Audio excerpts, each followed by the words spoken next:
Eric Bakker, I'm coming back again, back to you. Thanks for tuning in. I'm the Naturopath from New Zealand.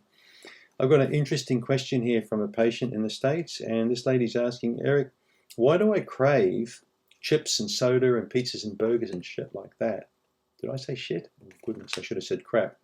Why do I like that kind of junk? I love this kind of junk. Why do I like it? Well, in my experience, one of the key reasons, okay, you listening? One of the key reasons why people like junk is because they develop a taste for it. They get used to it, all right? There are multiple mechanisms involved on stimulating the appetite, but it's like anything else you do in your life. It's all about habits, okay? And I'm going to say it again and again and again. I've said this saying many times. People don't decide on their future. They decide on their habits. And the habits will decide on the future for that person.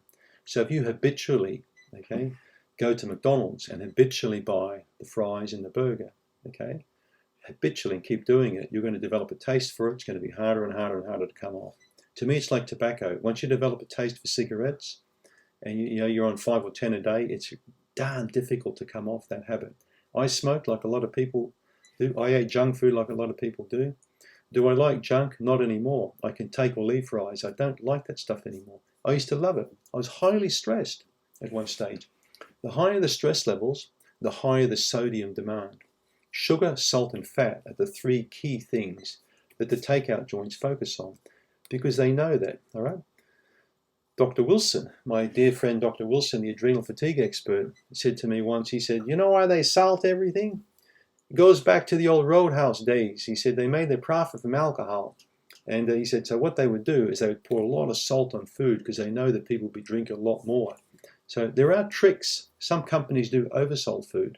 But once you get a taste for high salt, especially high salt and fat, you'll find it difficult to break that taste. But slowly but surely, when you start incorporating fresh ingredients into your diet, okay, the taste diminishes.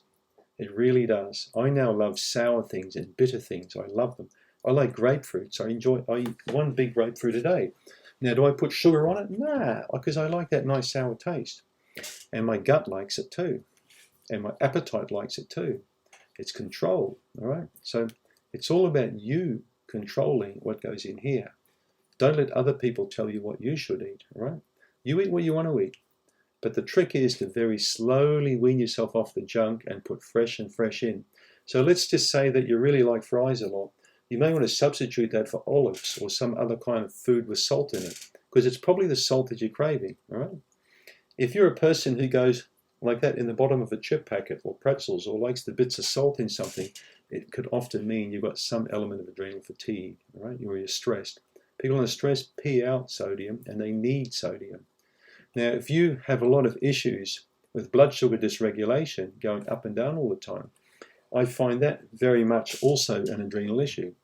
Once you start understanding the concepts of eating good food, sleeping properly, okay, and getting emotions under control, getting problems in your lifestyle ironed out, i.e. you're becoming a happier person, you'll find that the mechanisms and the regulatory control of your diet is so much more stable.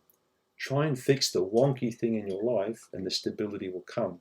It could be a bad relationship. It could be a crappy living arrangement with some awful mother-in-law or something. It could be an awful boss. You need to fire these people.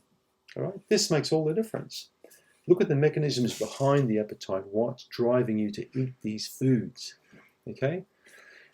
I've got a glass of water here. I'm going to pour it on the ground. Now, I'm mopping up the ground constantly, but I'm not looking where the source of the water is coming from. Doesn't it make sense to actually not tip the water out on the table? Then I don't have to clean the mess up. Cause and effect. Think about that, okay? That's what I'm trying to talk about here. Now, the problem is once you've been on this junk for a while, your tummy becomes junky. The bacteria start calling out your name. Kevin, I need more burgers. Sally, I need more soda. Joshua, where's that pizza and beer you promised me last week? So the bacteria will call your name, okay? They'll be telling you what they want. They'll be controlling you. Scientists are now working out bacteria call the shots, okay? Now you cultivate those bacteria by what you eat every day. Adele Davis, a famous natural medicine book author wrote once that people dig their own graves with their own teeth, and it's literally what they do. So let's not get into any grave digging at the moment for you guys out there, okay?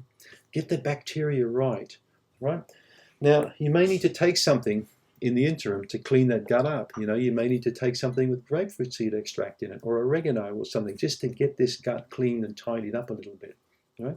Once you get these buggers under contain here, control this microbiome, get rid of the overgrowths and stabilize it with some natural products, you'll find it easier to control the appetite. You'll find it easier to lose weight.